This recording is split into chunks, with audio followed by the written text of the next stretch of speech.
मैं शिकागो में pizza joint पर काम करता हूँ और दुर्भाग्यपूर्ण से मेरे पास एक बेकार जिम्मेदारी है पिज्जा को डिलीवर करने की।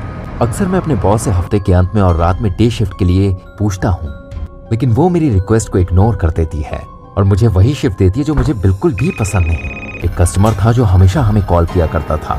कभी वो फोन करके कॉल होल्ड पर रख देता था और कभी नॉर्मली पिज्जा ऑर्डर करता था और कभी कभी अजीबोगरीब आवाज निकाला करता था। उसकी इन हरकतों से हमें ये लगता था कि ये एक पागल व्यक्ति है जो हमारे साथ मजाक किया करता है। उसके दिए हुए ऑर्डर बड़े अजीब हुआ करते थे, जैसे मुझे एक लार्ज पिज्जा ऑर्डर करना है पाइनएप्पल, मस्टर्ड और तुम्हारी खाल के साथ। मैं कभी भी नहीं भूल सकता हूँ कि उसके कॉल आने से हमें किस तरह से डर लगा करता था। और जब भी उसका कॉल आता था तो हमें पता होता था क्योंकि उसका नंबर हमारे सिस्टम में सेव था। उसने कुछ महीने पहले कॉल किया नॉर्मली पिज्जा ऑर्डर करने के लिए। ना कोई बकवास की, ना भद्दे कमेंट्स और ना कोई अजीब आवाज निकाली और अपना पता भी दिया।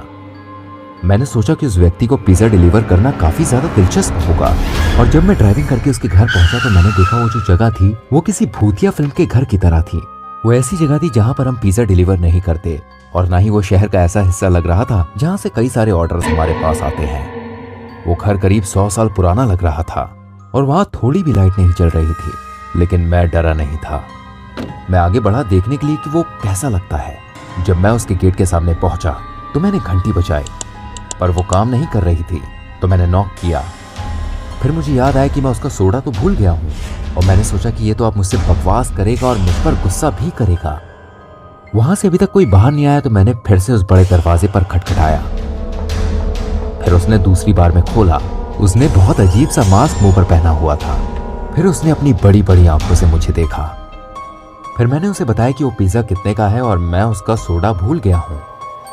फिर मेरे ख्याल से उसने नीचे देखा और कहा इट्स ओके और फिर उसने मुझे दोबारा देखा।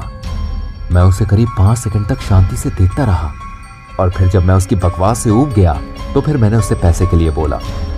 उसने कहा ठीक है और फिर मुझसे पूछा क्या मुझ पर कभी किसी ने हमला किया है। इससे पहले कि मैं बोलता नहीं और अगर किसी ने किया होता वो पछताता, तभी उसने अपना मास्क उतारा जो उसके मुंह पर ढका हुआ था। उसके बड़े बड़े निशान थे उसके मुंह के चारों तरफ। मुझे बिल्कुल भी अंदाजा नहीं था कि वो क्या था और क्या हो सकता था, लेकिन वो बहुत ही गड़बड़ दिखाई दे रहा था। वो मेरी तरफ देखकर हंसा। उसके सारे होंठ फटे हुए थे। मुझे लग गया था कि वो मेरे पैसे नहीं देगा और मैंने उससे बोल दिया कि मैं जा रहा हूँ। मैं वापस मुड़ा और सीढ़ियों से नीचे उतरने लगा। वो मुझ पर चिल्लाया और दरवाजा जोर से उसने बंद कर दिया।